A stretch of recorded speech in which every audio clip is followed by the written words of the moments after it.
The forest has always scared me. Despite living next to it my entire life, it never grew on me.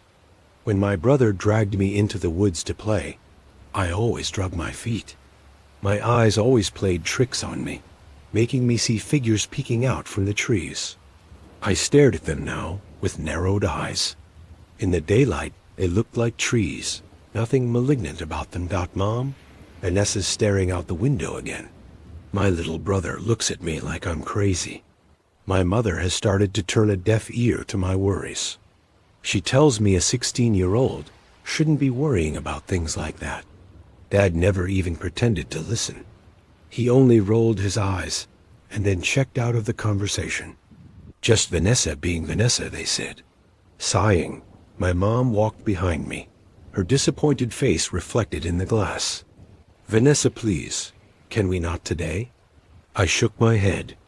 The trees stood still staring back at me. Ever since that college kid had killed himself in the woods, I had been on edge. Muttering, my mom threw her hands up in the air and walked off. Just let her do her thing, Jason. She'll get over it. Like with her boyfriend? He said. I turned then. Shut up, twerp. Wait until some girl stomps all over your heart. Don't come crying back to me then. Jason just stuck his tongue and ran. Mom dipped her head around the corner and shot me a glare. What? I snap. It comes off a little meaner than it needs to. Watch that tone, Missy, or I'll stick you out there myself. I rolled my eyes. As if she would. I turned back to the window. I felt like I was being watched. Part of me thought I might catch someone or something peeking from around one of the trees. Dinner is good, but I find myself looking through the window. Dad points at me with his fork, Ligotti impaled on the tines. Again? He asks. I ignore his jab. The feeling of being watched is back. I don't understand how the others don't feel it. Maybe I'm just going crazy. Mom nods as she takes a sip of her iced tea. She's been looking through it all afternoon. That was untrue, but I wasn't going to argue the point. Dad let out as he set down his fork. Vanessa, honey, this is getting ridiculous, don't you think? What happened with that guy was a once-in-a-lifetime thing. He taps a hand on the table. The words are on his mouth, and I brace myself for them. I'm gonna need you to stop being so scared of the woods, honey. Might be time to check in with Dr. Holloway. I grit my teeth. Then Jason would open his big fat mouth again and tell his friend. He would tell his sister, who would tell her boyfriend and her friends, and so on. The telephone cord extending from person to person. I would be a pariah again.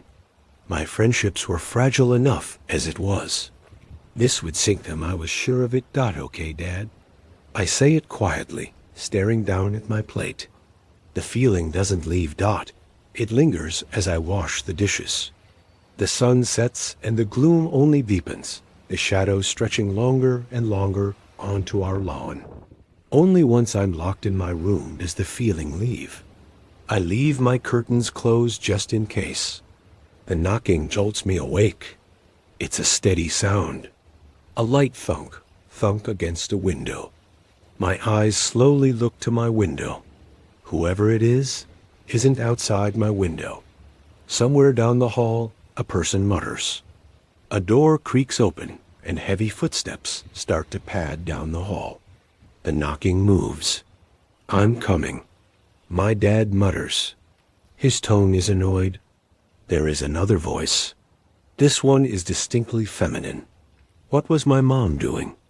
Taking off my blankets, I march out of my room, despite my brain telling me not to. The cold floor sends a shudder through my body. None of the lights are on in the house. Moonlight gleams in through the windows. Dad is walking into the living room towards a glass screen door that hasn't been opened since the snow fell. Just wait a moment. He mumbles under his breath. I flick on a light before he grabs the handle. He freezes and his head snaps up. What the hell? He looks at me with sleepy eyes. Gerald, what are you doing? My mom stands in her house robe, Black hair, a frizzy mess. Dad looks back at the door, confused. Don't know. Just had a weird dream. My dad has never slept walk in his life. The base of my neck prickles, and I look out the kitchen window. There's something behind one of the trees. I blink, and it's gone. Only the vague impression of some figure is left in my mind. The feeling of being watched disappears with it as Mom leads my dad back to bed. The next day, I stand in the backyard. My fingers are still cold in my gloves. The pom-pom on my toque rustles in the wind, not helping with the seriousness of what I'm about to do. The snow lays still on the lawn undisturbed. The crunching makes my teeth hurt as I slowly walk across it, up to the trees that border our lawn. Dad never bothered building a fence. Wandering animals didn't bug him, apparently. The thought of some intruder striding out of the trees and into the house was also apparently too ridiculous for him to consider. The trees look less menacing in the daylight. White poplars with black spots covering them like a Dalmatian. Snow and ice clings to their branches. Sunlight shines down between them, revealing nothing more than deadfall and more trees. Feeling slightly more emboldened, I step past a tree, scanning the trees for any sign of movement. I'm not sure what I'm expecting to find, but I feel a little more at ease. My parents were right. I was just seeing things. Dad's sleepwalking was just an odd coincidence. It's as I turn back that I see it. Right behind one of the trees are two footprints. They aren't contained to a pair of boots. I can see the toe imprints. Sprinting out of the trees, I ran back into the house, locking the door behind me. My parents glance at me as I barge in, breathing heavily. I can't even form words as my mom rushes to my side. What's the matter, honey? Breathe in, just like we practiced. Come on. The old habit kicks in. Slowly, I take some deep breaths. The tightening feeling around my chest dissipates. There was someone in the woods. I manage. Dad mutters under his breath. Jesus Christ, not this again. I'm not lying. I scream. There was someone there. I saw the footprints. They didn't have shoes. My body trembles as I plead with my father. Just go and look, please. Sighing, he gets up from his chair and grumbles over. We walk out to the spot in silence, but I stop short, only pointing at the tree. He grumbles and looks behind at Vanessa. This isn't funny. He motions me over. I walk forward in a daze. He must have the wrong tree. There was no way to miss them. There's nothing here. He looks at me concerned now. Judging from it, I can tell that I'm about to see my therapist very soon. He leads me back, gently whispering in my ear. The rest of the day passed in a daze as my mind raced. The image of the footprints burned into my mind. I hadn't imagined them. Conversation is quiet and awkward. None of my parents' attempts get me to talk. Whatever is out there is going to get my family. I'm sure of it. Last night, I heard my mom's voice. Does that mean it can mimic to lure them out? Or welcome itself in? It wants my family, and I don't know why. I lay awake in my bed, the fatigue making my eyes droopy. I can't afford to fall asleep. I'm convinced whatever is out there is going to lure us one by one out of the house. It's around midnight when I'm proven right. This time it's both of them.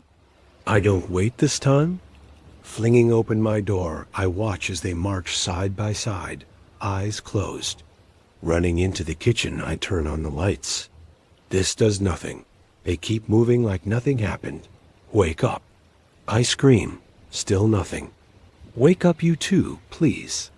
My wild screams do nothing to deter them, as they split from one another, walking around the kitchen table, only to march side by side again as they approach the glass door. Dad, Mom, please wake up. The forest is dark and gloomy, the light beating back the dark. The eyes are the first thing I notice. The figure is tall. She's at least 7 feet tall. Her hair is snow white, the skin matching. Pale blue veins can be seen under it. She wears a long dark robe, but even from where I stand, I can see her feet are bare. A long hand with sharp nails scratches the bark of a tree. The other beckons with a single finger. I scream a loud shrill cry that fills the room.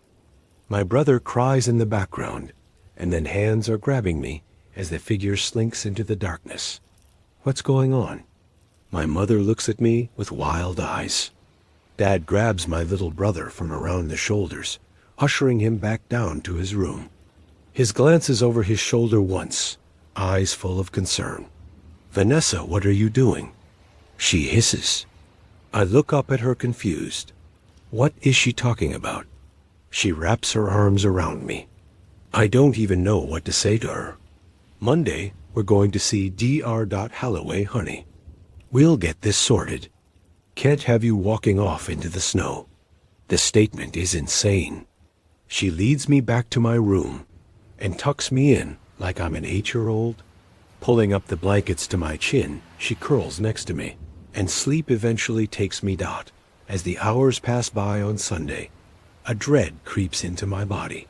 She'll be back tonight, and this time my little brother will join my parents.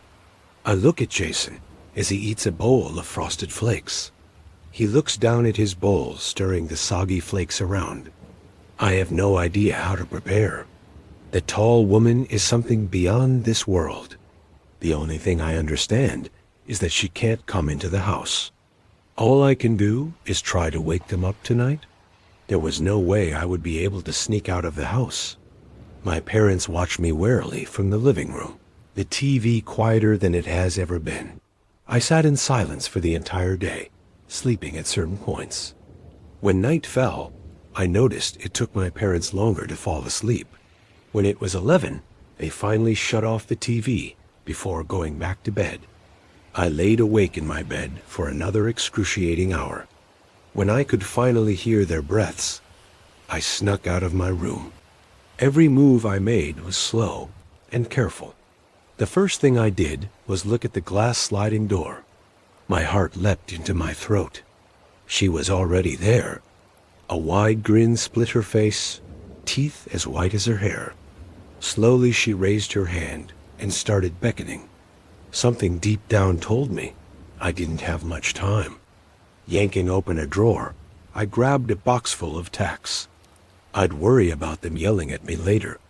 All I needed them to do was wake up. Lining them up against the screen door, I kept an eye on the woman, determined not to let her unnerve me. Grabbing a length of rope I had with me, I tied it to the end of the hallway. The woman stood still, only her long finger moved, beckoning. The windows and doors were next. I tacked the front door and bolted it shut. The house was still silent. Whatever spell the woman was working on my family would be in effect soon.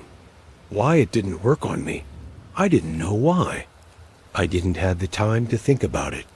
I only had a few tacks left, and I tried to divide them in front of my parents' and brother's doors. They all started to shuffle suddenly. Running back to the kitchen, I flung all the lights on, and then dug some pots and pans out of the cupboards.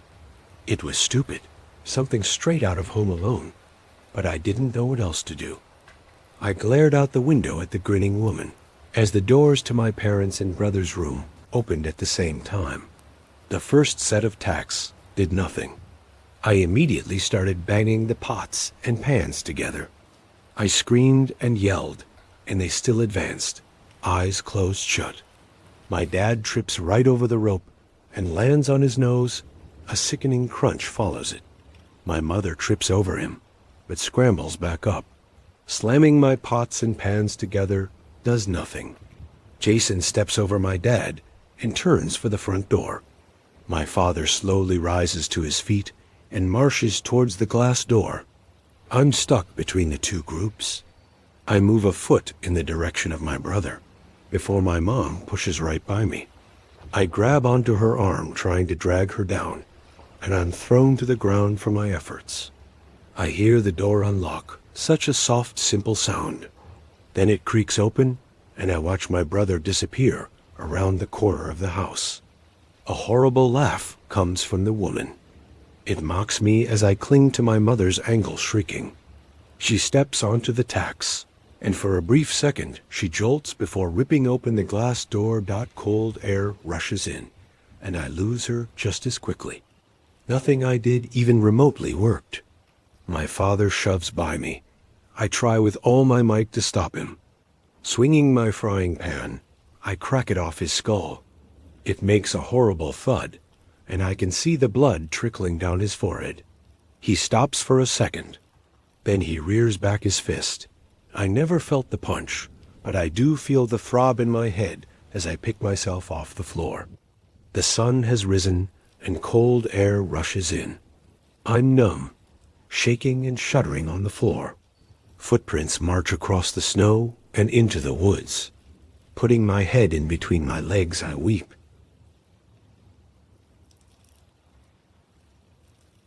I found this note nailed onto a tree on my front lawn. I really don't know how to describe it. I'll just let you read it yourself. Note, start, I saw you today. It was your birthday. You didn't see me. You hardly ever do these days. Your skin looked so nice and healthy. And your eyes, they were the most beautiful I'd ever seen them. You've grown so much. I remember how different you used to look when you were younger. I remember the day I first met you, Dot. It was 4 years ago. I was sitting at my desk, head down, listening to the teacher rattling off names for attendance. The teacher called out a name I didn't recognize, and a stranger's voice answered behind me. Was there a new student? The teacher didn't pause for a second, just continued calling out name after name. I turned my head to where the voice had come from. I saw you, a pale thing, so thin, your eyes so red, at a seat that should have been empty. I saw the fireflies flying around you, flickering, dozens of them, never straying far from you. I saw them going through you and coming out through your skin, like you were a mist to them. Can you believe I thought you were a ghost? No one else seemed to acknowledge the new stranger sitting at the back of the class. Class after class, hour after hour passed as I waited for something to happen. For someone to notice you, for you to leave, for you to let out a ghoulish scream and claw at me like in a horror story I was certain I was in. But nothing happened. Teachers came and went. My classmates laughed and slept, and you just sat there. The bell rang for recess. The other kids ran to their mundanities for the day, leaving me and you together in the empty classroom. You stood up and pulled a chair from the desk next to you, making it face your desk. You turned your head to me and spoke. Well, you're slow today. Come on, ask me your questions. I don't know why I didn't run away screaming at that moment. Probably would have turned out better for me in the long run, but let's not speculate. I guess at that point in my life, I was pretty bloody lonely. I figured there was only a 50-50 chance you'd eat me, and the other 50 was that someone wanted to talk with me. Kid priorities don't make sense to me either these days, so I went along with the flow. I walked over to your desk, sat down on the chair you pulled for me, and asked my question. What were you? You told me you didn't know.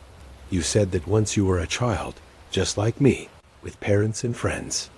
You used to go to the same schools as me.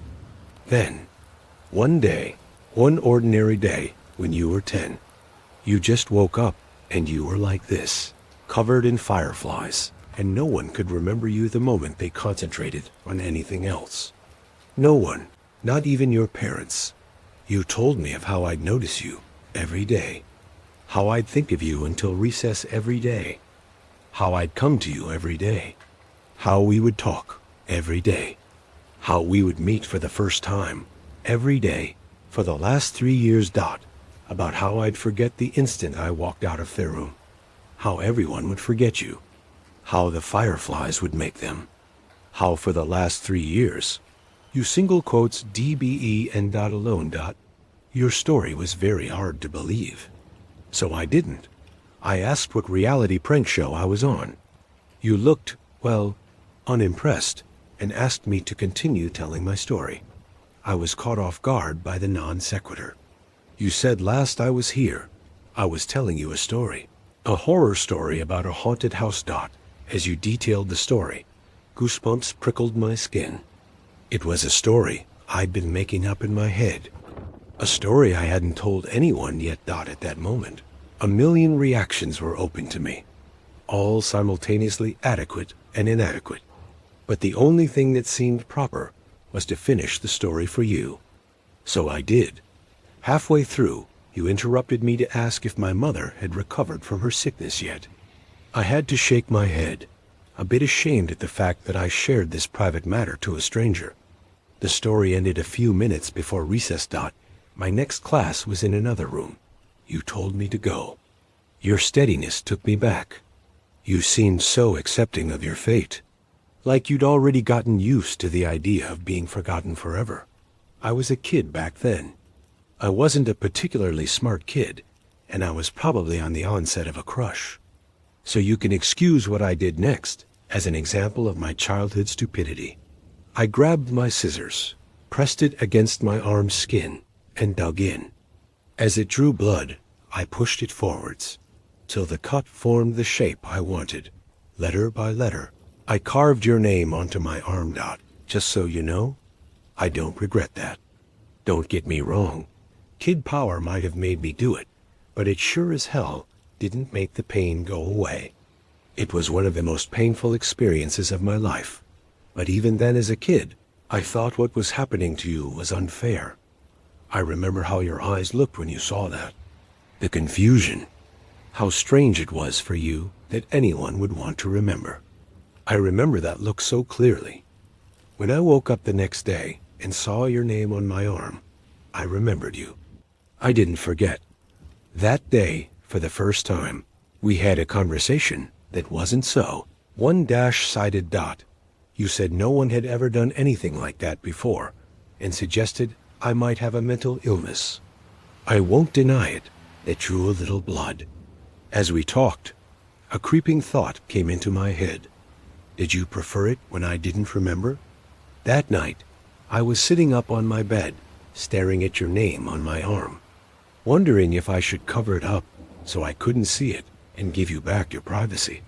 When I heard a crash, I looked up to see my bedroom window shattered and a dirty rock on my floor. I looked out of the cracked window to see a dark figure on my lawn. You were outside yelling about how we should hang out. It took me a while to get used to how bad you were at talking to people. Years without practice made you quite a bit rusty. That was all right. We had a lot of time. For the next 2 years, we spent most of our free time together. Most of the time we talked. You'd tell me an aspect of your life and how you lived. You still stayed in your old house. Your parents never noticed the food that had gone missing, never noticed the extra room, or that you'd stolen the extra keys. One night, I confided in you that I was beginning to think you were a part of my imagination, Fight Club style. After all, what could you do to me that I couldn't do to myself?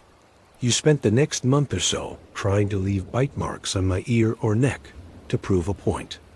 I still have a few scars on my ear, so I guess you did. Looking back, I could see the warning signs even then. Your skin seemed to get worse and worse, paler and paler, and you'd rubbed your eyes raw. It was in winter. We had our wake-up call. The morning began like any other. I woke up, brushed my teeth, and started searching for clothes to wear. It was a winter morning, and my room was dark, so I didn't see your name on my arm. The cold sent shivers through my body and pulled out a long-sleeve jacket. A small bell rang in my head. Don't you usually roll your sleeves up? Yeah. And why did I? That was annoying. I finished tidying up and headed to school. On the school bus, I felt oddly content, like something I'd been worrying about had just disappeared. I walked up the school stairs, down the hall, through my classroom door, and sat down at my desk. The same feeling of a burden forgotten hounded my mind. What was I forgetting? When recess came, I just sat at my desk while my classmates ran out. It felt like a ritual, but I didn't know what for. I was contemplating just walking out to join them. When I heard it dot, it was something small in the wind, like a whisper, but it came over and over, incessant. It sounded like my name. I knew this was strange, that this was worth my attention, but I felt oddly calm. Everything would be all right. Everything would be fine. Just ignore it. I sat there at my desk, my mind a war zone between two conflicting, contradictory voices, when I felt a force tugging on my sleeve. The moment I noticed this, my jacket sleeve tore open. I saw your name on my arm, and then your hand that had ripped my jacket open. You'd been yelling at me for over 20 minutes. I think that was the moment we realized how on edge our friendship really was. One accident away from complete erasure. We spent most of the next year in the town library together, trying to find out what the fireflies were. It wasn't really a problem for me. Because of my mother's treatment, my family couldn't afford to go on any trips, and our house didn't have heating anymore. So I was happy to spend my time with you. Trying to find information was a puzzle in and of itself. After all, how would I read about people I couldn't remember? And how would you find out who is special when no one could even remember enough about them to record them? We found our old family trees and records. Individually, we'd write down the name of everyone in the book on 2 lists, and then we would compare. The names I hadn't remembered to write down, but you had, would become the focus. They were the names who were under the curse of the fireflies. We compiled a list of suspicious books. Books we thought could help us, because they were written by, or were about, the people we were searching for. I read the books, with the list of names side by side, reading it again for every page of the book. You scoured the internet on the library computers, on the lookout for articles about the people. Our search would lead us to the first glimpse we got of what was really happening to you. It was late at night when you found the picture. I was a bit drowsy at that time, and almost about to nod off when I heard a sharp intake of breath. I turned to see you standing up, pointing at the screen. I didn't see anything. Well, anything noteworthy. On the screen was a picture of a clearing somewhere in the woods. You held up your piece of paper where you'd marked out 2 names, Susie Appleby Reagan, 13. Terry Appleby Reagan, 12 siblings. For a moment, I saw the paper and the screen side dash by dash side dot side dash by dash side dot, and then I saw them 2 figures emerging from the woods towards the camera. They were almost humanoid, with the exception of their limbs, which stretched to nightmarish proportions. Their blank, white skin was that of a pure albino, and looked more like tree bark than anything you expected to find on a mammal. A cloud of fireflies surrounded the duo. The shorter one looked emaciated. I could see their rib cages, around which their eyes, God, their eyes. So small, so red. The taller one, with its white hair, didn't look alive anymore. They were little more than skin wrapped around a skeleton. Fireflies swarmed out of the pair's empty eye sockets. Both reached for the cameraman. I looked at the article surrounding the picture.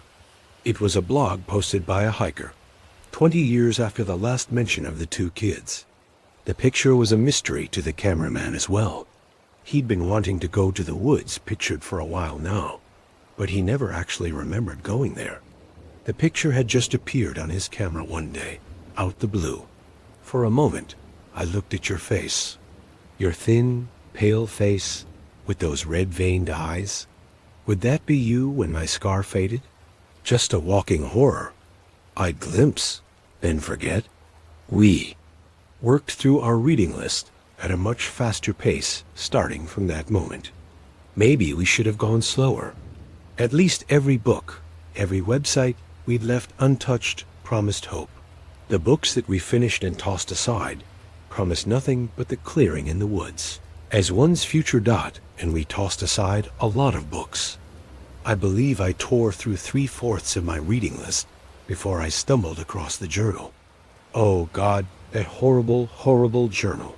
The journal used to belong to a mental patient named Joey, who claimed to be a serial killer. He was locked up in an asylum when the police discovered his supposed victims never existed. He was diagnosed with a need for attention and shoved away. They should have electrocuted him. They should have fried him until his flesh melted and his hair burned. In the journal, he talked about how he carried out his killings. He knew things, bizarre and disturbing things no one else knew. He knew of strange creatures that lived in the woods. Of them, his favorites were the fireflies. I'm not going to tell you how he summoned these things. I trust you. I trust you more than anyone. But a thing like this belongs to the ground more than it ever will to the human mind. In the end, it's sufficient to know that these things were not fireflies. Joey would start his ritual by taking a kid. Any kid, anyone he pleased. He could take them at any time, in the dead of night from their own homes, or in broad daylight from their front yards. It didn't matter if he was seen. He'd take them to his house and drag them inside. Usually, an Amber Alert came up at that point. He didn't care. Like I said, it wouldn't matter soon. He'd drag them to a special room in his house. Here the fireflies would come and latch onto them. Now, nobody was searching for the kids. Not the police, not the parents. Nobody. From then on, he could do whatever he wanted to the kid. He'd get bored of them after a day or two, after the child had broken. At that point, he disposed of them. Hacksaw, kitchen knife, anything would work. He detailed a large pit of bodies he kept in the woods, swarming with bugs. One day, I guess he got bored of that too, so he went right to the police station and turned himself in. Not on account of guilt. No, no, no. He just wanted someone to know about the stuff he was doing. Sick bastard. Oh, don't get the wrong idea. He never stopped killing kids. The asylum doors didn't stop him from doing what he liked. It just made him improvise. He made a new way. He modified the flies so they could survive without a host, just in a dormant state. When a child, he specified the age, would approach the swarm, it would latch on and begin its effect. Over the years, the child would warp horribly into the things we saw in the woods. I wish I could hate him in peace. I wish I could say the world owed him nothing. But that wouldn't be true. He detailed a way out. On the final page, there was an exact explanation on how to get rid of the fireflies. You must have seen something. In my face, because, at that moment, you asked if had I found anything. I said no, and closed the book. A few minutes later, you shut down the computer. You picked up the last book and went through it yourself. When you reached the end cover, you tossed it aside. I asked what we should do now. You said it was all right. I could go home. We'd talk about it in the morning. I stood up and walked past the shelves of books. I headed for the library entrance, but stopped right outside the door and waited. I waited until I heard the sniffling sounds. I sneaked back to our table, where you were quietly sobbing. You had your head in your hands. I sat back down as you raised your eyes to me. You said you wished you'd never met me. How happy you were when you had nothing to lose. How I ruined your life. You'd never really gotten better at talking to people. That was the worst love confession I'd ever heard. I remember how we kissed that night. I remember your hands gripping my hair. I remember that kiss. I wish it could have been just a kiss. I'm sorry I ruined that moment. When my arms were around you, I was close enough to steal a firefly without you noticing. I remember holding the firefly in my hand. I remember how it struggled until it didn't. Until it was a part of me. The fireflies shifted. They came over to me and left you. I remember the familiar look in your eyes, the confusion. I never wanted to see that confusion in your eyes again. You deserve to be loved, and you deserve to know that. I wasn't really living anyway. You reached for me. I pulled away as the last lights of recognition faded from your eyes. And then you were just staring at a stranger, walking away into a crowd of strangers. That was a year ago. You've gotten so much better since then. You have so many friends now. So many people at your birthday party. You also look so much healthier. I haven't been as fortunate that my skin's gotten a lot paler, and my eyes hurt all the time now. I couldn't go to school like you did all those years. I haven't wasted my time, though. I found Joey's pit. The bodies. There were so many bodies. There's a grave for those children now. Without me, my mom could afford her surgery. She looked so happy.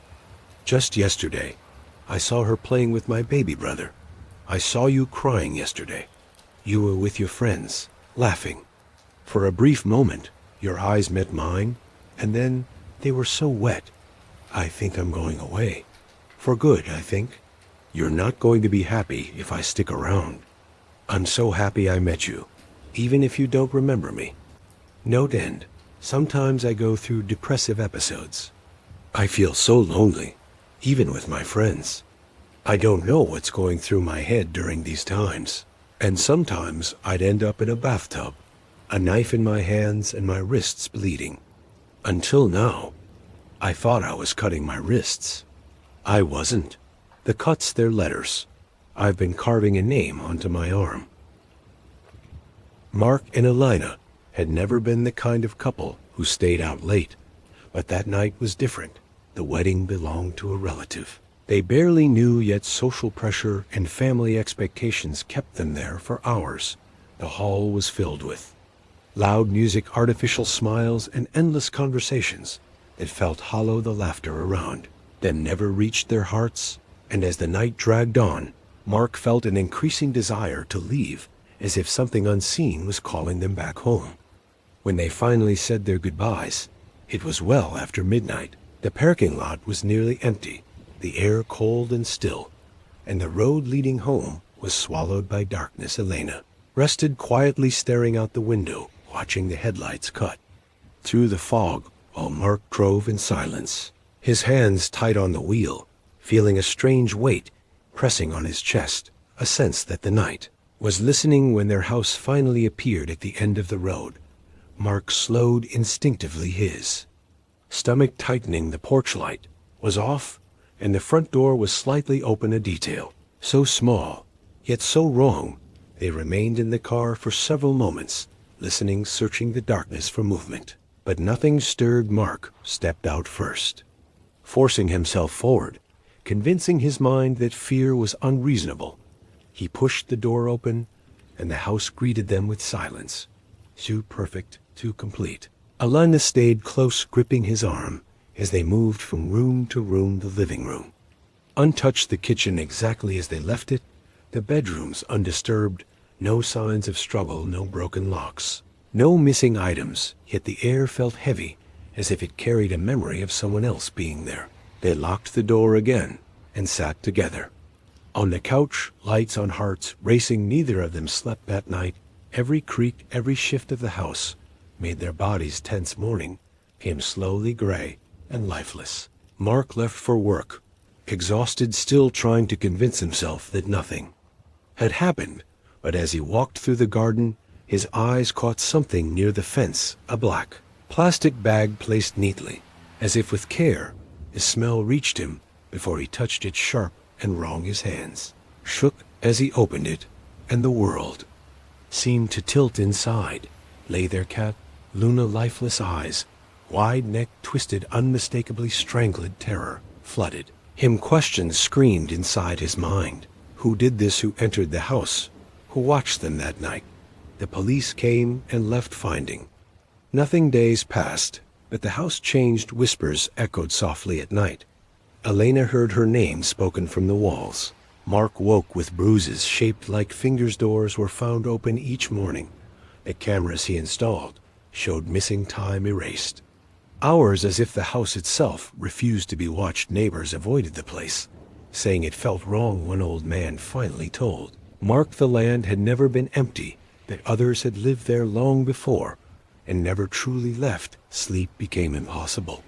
Fear constant and heavy, until one night the power died, and the house fell into complete darkness. Breathing filled the bedroom, slow, patient, close, and a voice whispered softly, as if amused, "You never came home alone."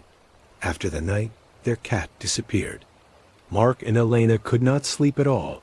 Every small sound in the house grew louder in the darkness, and every shadow seemed to move with a mind of its own. In the morning, they began noticing new things, strange words, written on the walls, on the mirrors, on the floor, on every surface inside the house, with no sign of handwriting, no ink, no pen. The messages were short and cryptic, saying, "Leave us alone. Do not look behind you. We are here always." And they began to change, becoming more daring. "The house does not belong to you. No one will survive." The words seemed to know them. Mark tried to erase them, but they returned the next day in different places each night. As they tried to sleep, they heard a faint scratching in the hallway, followed by slow, deliberate footsteps approaching the bedroom.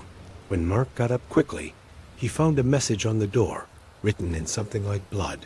It said, "Follow it, or you will lose her forever." They did not dare to tell anyone outside. Everyone assumed they were just stressed, but every day the messages grew bolder, and the house was filled with them, on the kitchen wall, on the table inside, the closets, on the stairs. Words like, "We know what you are thinking. We are watching you always. We are behind you." Mark began to feel the walls closing, and Elena refused to stay alone even for a second. They could not leave the house for fear that the messages would follow them even outside. The shadows seemed to stretch longer than normal at night, and the whispers became almost words, saying, "Come closer. Do not resist. You belong to us." Slowly, they realized the house itself was alive with intention. Every room seemed to remember them and react to their movements. The writing never stopped, and every day the words grew darker, more personal, more threatening. Mark and Elena tried to pretend that nothing was happening, but the house refused to be ignored. Every morning they woke to new messages, some carved lightly into the wood of the doors, some smeared onto the walls in a dark, wet substance that smelled faintly of iron. The words were never the same, but always personal. "We see you. We know your fears. We are inside you." The mirrors became worse reflections, seemed to stretch, their faces elongated and twisted in ways that Mark could not explain. Every time Elena walked past a mirror, she thought she saw a shadow behind her that was not her own. Sometimes it moved independently, always following, always waiting. The nights became unbearable, the air thick with a presence they could feel pressing on their chests, their breathing heavy. Every step in the house echoed like someone else was walking just behind them. The messages began appearing in places where no one could reach, like inside cupboards, behind paintings, and even on the ceiling.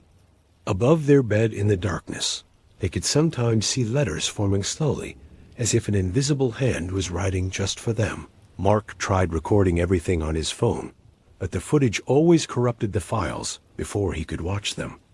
And the audio always ended with a long, low whisper that said, "You cannot hide. We are watching them." From then on, they stopped trusting each. Other small arguments became constant. Because neither could sleep, they feared leaving a room, because another message might appear before their eyes, or that something might touch them in the darkness. One afternoon, Mark found a message on his computer screen, typed as if by someone else. Alone, it said, "Leave now, or lose everything." His hands shook, and he slammed the laptop shut. The shadows in the room seemed to thicken around him. Elena screamed when she saw the words, because she knew they were moving closer. They began to notice objects moving slightly when no one was in the room. Books falling from shelves, chairs tilting slowly, as if someone invisible was inspecting them. The whispers became voices calling them by name, telling them secrets they had never spoken aloud, threatening Mark directly that he would be taken first. The house was alive, the writing alive, the messages alive, and every night they grew longer, more detailed, more horrifying, describing their daily routine, predicting when they would wake, when they would eat, when they would try to leave the rooms each morning. The Walls seemed to pulse with new messages forming in patterns that almost looked like faces, almost like eyes staring at them from every direction. Days passed. Mark and Elena could barely leave their rooms. The messages had grown so frequent and long that it was impossible to ignore them. Every surface inside the house was covered in words, sometimes layered over each other, forming strange patterns that made their heads spin. Elena began to see shapes in the wall's faces that moved when she looked away. Mark swore he saw figures standing in the corners, watching them silently, waiting for the moment to strike at night. The whispers grew louder than ever. They were no longer just voices now. They seemed to come from inside their own heads, telling them secrets about each other that no one else could possibly know. We are inside you. We are watching every thought, every move you make. We never leave, them would say, and sometimes the words would appear on the walls as if written. At the same moment that the whisper spoke, it was impossible to tell if it was their imagination or something else entirely. The couple started to feel trapped. Even when they tried to leave the room's doors would appear locked when they knew they had closed them. Windows impossible to open. Shadows moved along the floor, slowing down when they approached fast. When they turned away, it became a nightmare that was endless and unrelenting.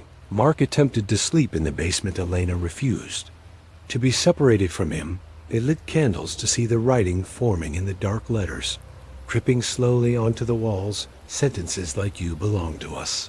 Now we are your family. Follow us forever." Some of the writing glowed faintly in the dark, like embers from a fire that did not exist. Every night they would wake to find new messages above their beds, and sometimes on the ceiling directly above their heads, telling them secrets about their past, about fears that they had never shared aloud, about mistakes they had thought were private.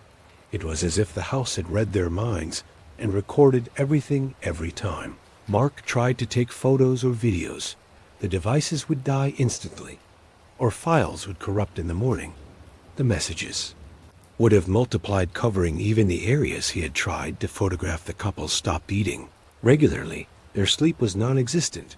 They began to speak less and less to each other. Every glance was filled with suspicion. Every movement was calculated in fear of triggering more messages. One evening, Mark found a new message on the kitchen wall, written in a substance darker than anything he had seen before. It said, "Tonight, she will disappear." The words were written in a perfect line. At eye level, Elena was gone for several seconds, and then returned pale, as if something had touched her in the dark, leaving an imprint. She could not describe. The house seemed to breathe around them, the floors expanding and contracting slowly, as if alive and listening, and always writing. Every night, the whispers would grow into sentences, entire stories about things that had not happened yet, but would happen if they did not obey the rules of the house. The writing was patient. It was eternal. It was everywhere, and Mark realized with a cold, sinking feeling that leaving the house was no longer an option, because the house did not allow it. It had claimed them, and the messages were its chains. That night, the whispers grew louder than ever. Mark could feel them inside his head. Elena was standing frozen in the hallway, staring at the writing forming on the ceiling above her, slowly dripping like black water. It said, "We are taking her now." Mark screamed her name, but the shadows moved. Faster than he could follow, they seemed to stretch across the floor, reaching for her hands, her feet, and then she was gone. The hallway was empty, as if she had never been there. Mark ran through the house, calling her name. The walls pulsed with new messages telling him, "She belongs to us forever." The floorboards creaked beneath his feet. Every door he tried to open led him back to the same room. The living room, the writing on the walls forming letters he had never seen before, sentences that twisted and shifted as he tried to read them. It said, "Follow the sound or lose everything." Mark stumbled down the stairs into the basement, hoping to find a way out, but the basement door slammed behind him, trapping him inside and on the far wall. New writing appeared, glowing faintly in the dark. It said, "She is here." And then he heard her voice, Elena, calling his name, but it was not her voice. It was deep, distorted, echoing from the shadows. A presence moved behind him, brushing his shoulders. Whispering secrets only he could know, Mark tried to run. The shadows were faster, now wrapping around his legs. Dragging him across the floor, the whispers became a chorus telling him he could never escape the house. The messages multiplied and stretched. Across the ceiling, across the walls, the floor, the stairs, even the furniture. The house itself seemed alive, writing sentences, predicting his movements, predicting what he would do next. The whispers told him to kneel, to look, to follow, or she would be lost forever. He crawled toward the faint voice of Elena, the shadows twisting around him, tightening the air, making it impossible to breathe. When he reached the hallway, the message on the floor was clear in letters of black dripping substance. We own you both now. You cannot leave. And then he saw her, Elena, standing still, eyes wide open, staring at him. But her body was moving slightly, not by her own will, but controlled by something else.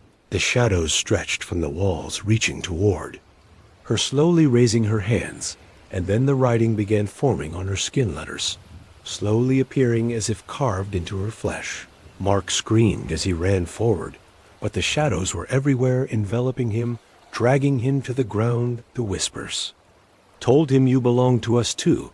The house had claimed them both, and the messages now covered every surface inside their minds. Every thought, every fear, every secret exposed and written in black dripping letters that would never disappear.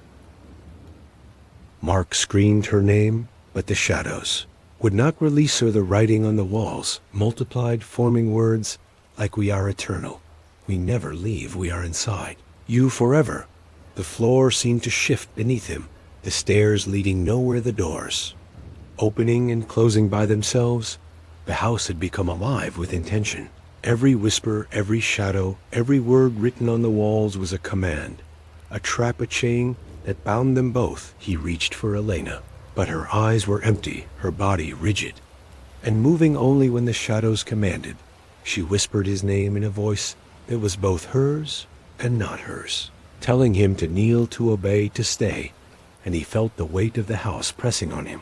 The ceiling pulsed with words predicting his every move. The walls closed slowly inward, the furniture twisted as if alive. The whispers became screams, telling him surrender, and he would see her again. But if he resisted, she would disappear forever. He could not fight the darkness. The writing had entered his mind. Every thought he had was mirrored on the walls and ceilings, letters forming in real time, predicting his fear, predicting his desperation. He tried to run through the house. Every hallway led him back to the living room, the floor beneath him soft like flesh, the shadows wrapping around his legs, dragging him to the center of the room. Elena stood in the middle, eyes still empty, the writing on her skin now forming sentences he could read in horror. You are ours now. And then the shadows lifted her into the air, slowly twisting her body. She screamed, but no sound came out. Mark fell to his knees, the whispers now inside his own mind, repeating, we own you. We never leave. Your fear feeds us. Your surrender completes us. He tried to resist, but the house itself pressed on him, crushing him with silence and darkness. The last thing he saw before everything went black was the writing covering every surface in the room, glowing faintly in the dark. We are eternal. We are home. And then the house was silent. Again, no movement, no sound, no whisper, only the faint smell of black ink and something like cold metal. The neighbors would later remark that the house seemed empty and quiet, as if no one had lived there for years. But the truth was hidden inside the walls, the shadows, and the writing, waiting, patient, eternal, watching for the next ones to enter the house had claimed. Mark and Elena, and the messages were left behind, slowly fading from view, only to return when the next couple dared to stay inside forever. This story is real, or at least it was real to me, and I am sharing it because what happened on that farm still follows me to this day. I bought the farm to escape the city, to find silence and peace. It was far from everything, surrounded by endless forest, the kind of place where the sky feels heavier at night and the darkness seems Alive, the house was old, but standing, the barn looked abandoned. Yet something about it felt wrong, like it was holding its breath, waiting for someone to come back. The first nights were calm, but not peaceful. The silence was thick and oppressive. Every sound felt louder, every movement felt watched. I would wake up at night, with my heart racing for no reason, feeling eyes on me, from the corners of the room, listening. To slow footsteps outside the house.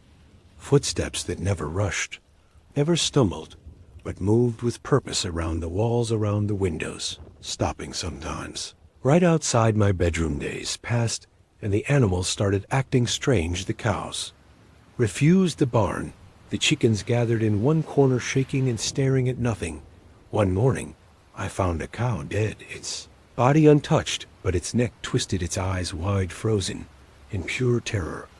That night, the whispers began, low, layered voices coming from the barn, mixing together, sometimes sounding like wind, sometimes like people, sometimes like my own name being called softly over and over. When I went inside the barn, the smell almost made me collapse. Rotten, metallic, heavy, the walls were covered in deep scratches far above any animal could reach, and in the dirt were footprints, shaped like human feet, but far too large, with long claw-like marks at the toes. I stopped sleeping. I stayed awake, listening, watching every night. I saw it for the first time at the edge of the field, a tall, thin figure, unnaturally still, its arms hanging too low, its head tilted like it was listening. When I blinked, it was closer each time, until it stood near the barn, breathing loudly, wet and heavy, scratching at the wood circling the building.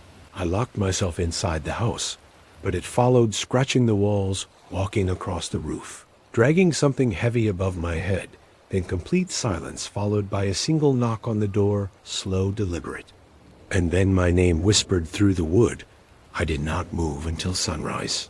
The next morning I drove to the nearest town and asked about the farm. Faces changed, people avoided my eyes, until an old man finally spoke. He told me years ago a family lived there. Their son disappeared into the forest. When he returned days later, he was not the same. He stopped speaking, stopped sleeping, stared into the woods at night. Smiling animals began dying. Screams came from the barn, and one night the entire family vanished, leaving everything behind. The land was avoided. Ever since, I never returned to that farm. I sold it without visiting again. But even now, years later, I still hear slow footsteps outside my home at night. I still hear breathing behind me when I am alone, and sometimes in the dark I hear my name whispered softly, reminding me that some places never let you leave, and some things once seen never stop following. Youth first ended, because what happened after I left the farm was worse than anything that happened while I was there at first. I believed distance would save me, that leaving the land would break whatever connection existed. But fear does not care about logic, and evil does not respect borders. The first weeks after I moved were almost normal, except for the dreams. Every night I dreamed of the barn, the forest, and that tall figure standing closer each time, always watching, never speaking. I would wake up sweating, hearing faint footsteps in my apartment hallway. Even though I lived alone, I started finding dirt on my floor, dark, wet soil, like the ground around the farm. I told myself I was imagining it, until one morning I found deep scratches on my front door, exactly like the marks inside the barn. My sleep disappeared completely. I stayed awake, listening, and that was when I began hearing it again. The breathing, low, wet, close, always just behind me. When I turned, nothing was there, but the air felt colder, heavier, like something had just moved away. Lights would flicker, shadows stretched wrong, and sometimes I caught my reflection smiling when I was not. The whispers returned, not loud, not aggressive, but familiar, calling my name, the same way it did on the farm, calm, patient, as if it knew time was on its side. One night the power went out, and in the darkness I smelled it, that same rotten metallic stench filling the room. And then I heard footsteps inside my home, slow, heavy, deliberate, moving from room to room, learning the space. The walls creaked under weight that should not have been there. and then the footsteps stopped right outside. My bedroom door, I felt pressure in my head. Memories that were not mine, images of the forest, the barn animals screaming, and a boy standing in the trees, smiling with eyes. Too dark to be human. I understood then that it was never tied to the land. It was tied to whoever saw it, whoever acknowledged it, whoever listened. I screamed for the first time, and the sound felt wrong, like it did not belong to me. When morning came, my door was covered in scratches deep and fresh. I moved again, changed cities, changed names, avoided isolated places, but it followed, not always visible, not always loud, just present, watching, waiting. Sometimes I feel it standing behind me, breathing. Sometimes I hear it walking slowly across the floor, above me, even when there is no upper-level. Doctors say stress, trauma, paranoia, but they do not hear what I hear. They do not see what I see, written sometimes in mirrors or fogged glass messages. Scratched words that say, "Come back," or "You belong to the farm." Now I am writing this because I feel it getting closer again. The dreams are stronger, the whispers clearer, and last night I smelled the forest inside my room. If you are listening to this, if you are reading this, and you ever find a place that feels wrong, that watches you, that calls to you, leave immediately. Do not look back, do not listen, because some farms, some lands, some things do not want to be alone, and once they choose you, they never let go. I never wanted to tell anyone, because this is where I stopped being sure that I was still completely human after moving for the third time. I stopped unpacking boxes, because deep down I knew I would not stay long. Places began to reject me. Electronics failed around me. Animals reacted strangely. Dogs growled at empty air. Children stared at me in silence, as if they recognized something. I began losing time, whole hours missing. I would find myself standing outside at night, barefoot with dirt under my nails, and no memory of how I got there. The dreams stopped being dreams and started feeling like memories. I remembered the forest paths without ever walking them. I remembered the barn from the inside, every crack, every smell, every sound, as if I had lived there. My body began changing, subtle at first. My reflection sometimes lagged behind my movements. My shadow stretched wrong. My breathing sounded heavier. When I was tired one night, I woke up standing in my kitchen, holding raw meat with no idea where it came from. The whispers were no longer just calling my name. They were guiding me, telling me where to go, what to avoid, what was watching me. I understood then what the old man meant when he said the boy came back different. He did not come back alone. Something came with him, something that learned, something that learned, something that does not hunt bodies, but takes lives slowly, piece by piece, until there is room inside you. I tried fighting it, prayers, isolation, light, noise. None of it worked, because it was already inside my thoughts, correcting them, changing them, making the farm feel warm, familiar, like home. I started missing it, missing the silence, the barn, the way the forest watched me without judgment. Last night, I stood in front of a mirror, and for the first time, it spoke, using my mouth, telling me that the land does not curse people. People are invited, and some invitations cannot be refused. I am writing this now because I feel the pull again, stronger than ever. I smell the wet soil, I hear the animals, I feel the barn walls around me. If this recording ends suddenly, understand this. I did not disappear, I returned. And if one day you find a farm that feels too quiet, too empty, too patient, do not stay, do not ask questions, do not listen, because the land remembers, and it is always waiting for someone new. I worked as a night guard for remote properties and farms, and that job taught me that isolation changes places and people. My last assignment was a livestock farm far from any town, surrounded by empty fields and broken fences. The owner warned me that animals had been disappearing, but there were no signs of predators. The first nights were boring, just wind, metal creaking, and distant animal sounds, until I noticed something wrong. The animals were not afraid of the dark. They were afraid of something specific. They would all turn their heads at the same time, staring into the same direction every night. exactly at the same hour one night. I followed their gaze and saw a shape standing perfectly still among the crops. It blended too well with the shadows to be an animal, but it was taller than any human, and too thin its outline flickered like heat in the air.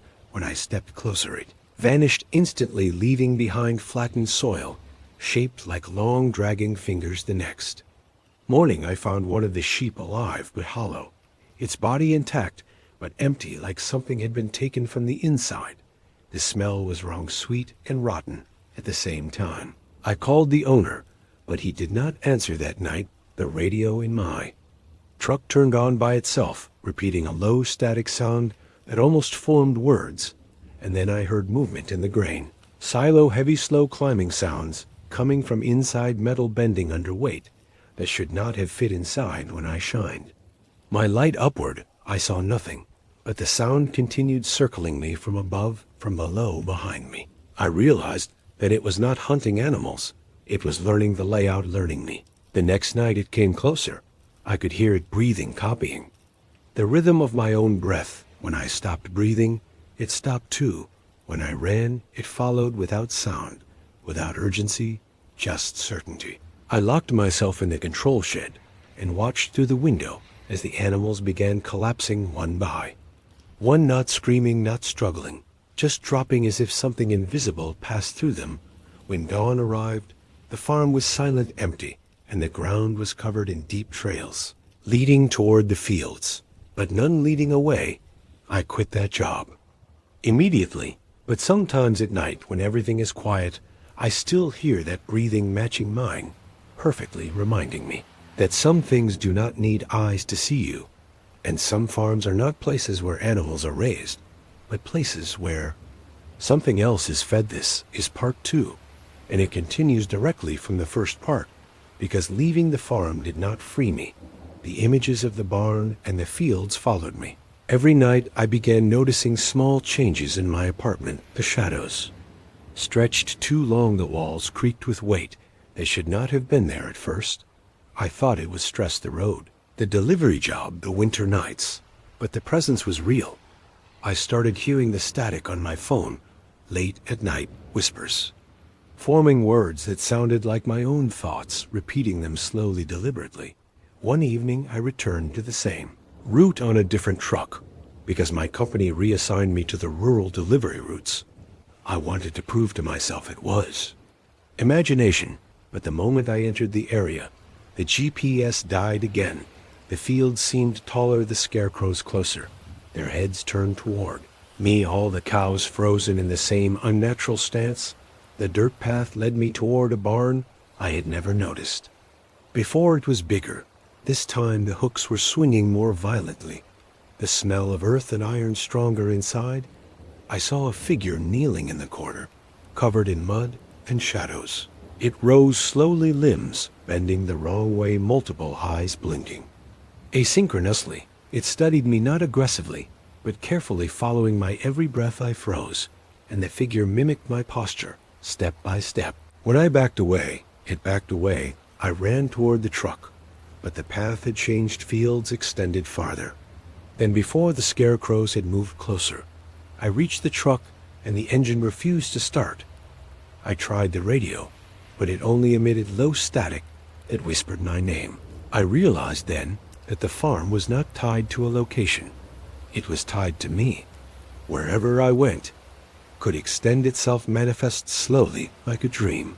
I drove for hours until the sun rose and the fields vanished into normal farmland. When I stopped, I noticed scratches across the truck door, shapes like long fingers too large to be human. My reflection in the window flickered for a second, showing the barn and the figure behind me. I spun around and saw nothing, but the feeling of being watched remained. Weeks later, even in the city, I hear faint hoofbeats outside my window, shadows stretching against walls, and every night the static comes back on my phone, whispering instructions, memories and glimpses of the barn, teaching me that it does not need to catch me, to claim me.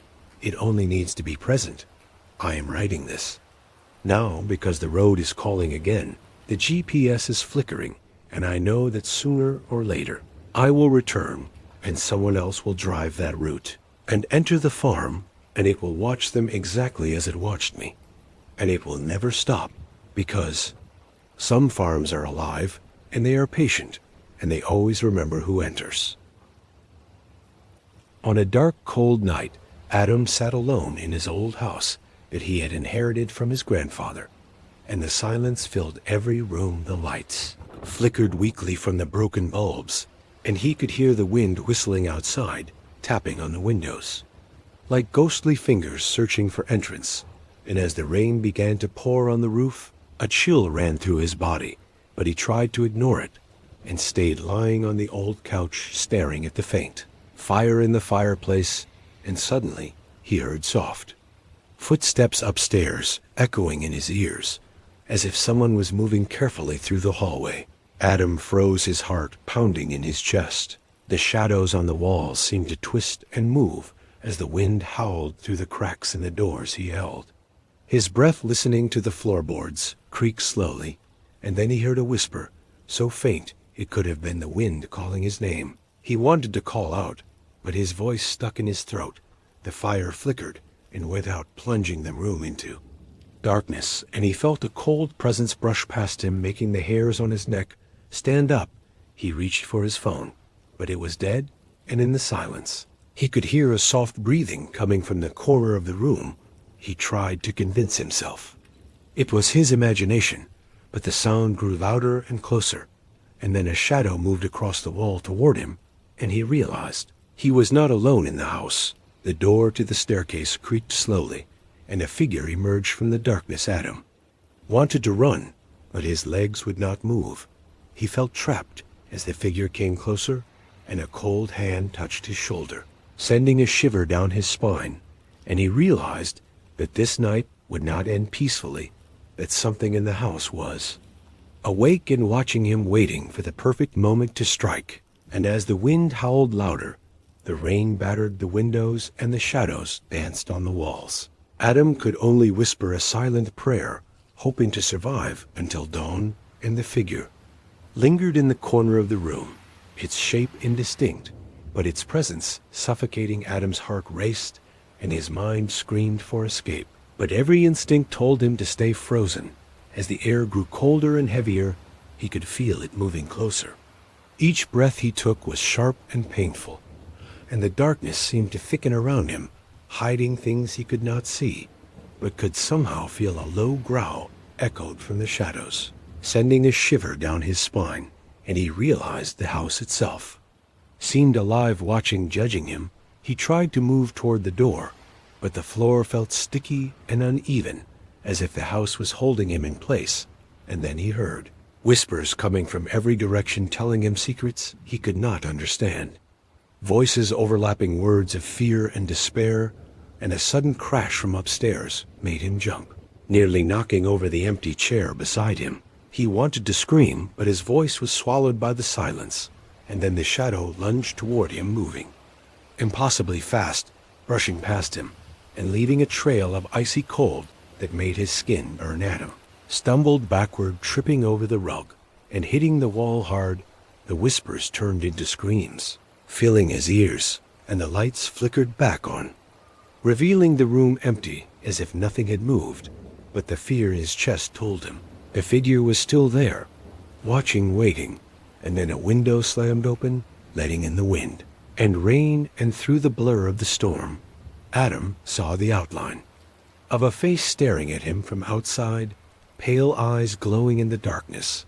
And he knew in that moment that the night was far from over, that the house had secrets that would not let him leave.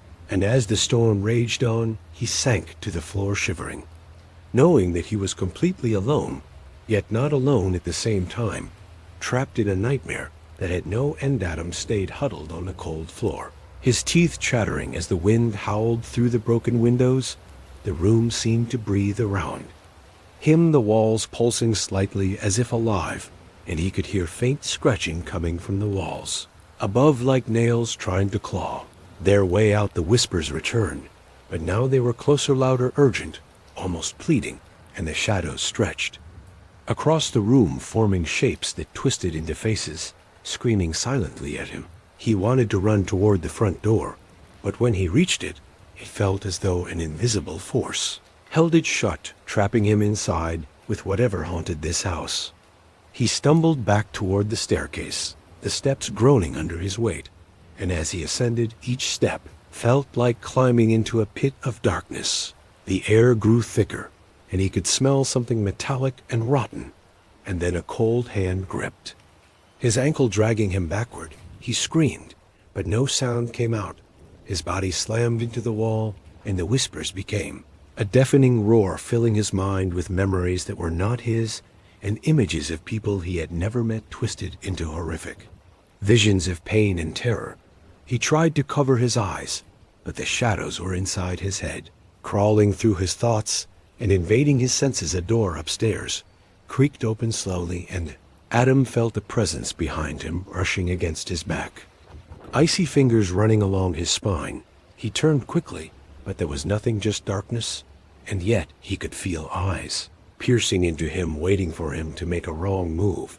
And as he backed into the corner, the lights flickered violently, and then the room seemed to spin around him. Adam realized he was trapped in the house with something ancient and hungry, something that had been waiting for years for a soul to occupy the night. And he knew that the dawn might never come, and even if it did, he might not survive the night. As the whispers grew louder, the shadows taller, and the cold pressed harder against his chest, he understood that escaping was impossible, and that he was part of the house, now part of its darkness, its fear, and its endless night. Adam could feel the darkness wrapping around him like a living cloak. His vision blurred, and every sound in the house amplified until it was unbearable. The whispers now shouted directly into his mind, revealing secrets of the house and the souls it had trapped over centuries. He tried to fight back, tried to scream, but the air itself felt heavy, as if it was pressing down on him, trying to crush him. And then a voice clearer than all the others whispered his name slowly and deliberately. Adam turned toward it and saw a pale figure emerging from the corner of the room, its eyes black voids and its mouth twisted in a silent scream. He stumbled backward and fell to the floor. The figure reached toward him, its hand cold as ice touching his cheek, and in that instant Adam felt himself being pulled into the walls, into the very foundation of the house. He struggled, but it was useless. The darkness consumed him, swallowing his body, and his screams echoing endlessly through the empty rooms. And then silence returned. The wind howled outside, the rain beating against the windows as if nothing had happened, but the house had claimed another soul, adding him to the shadows. Adam was gone, yet his presence lingered in the corners, whispering warnings to anyone who dared enter, knowing that the house would never let anyone truly leave, and that the night would always belong to it forever.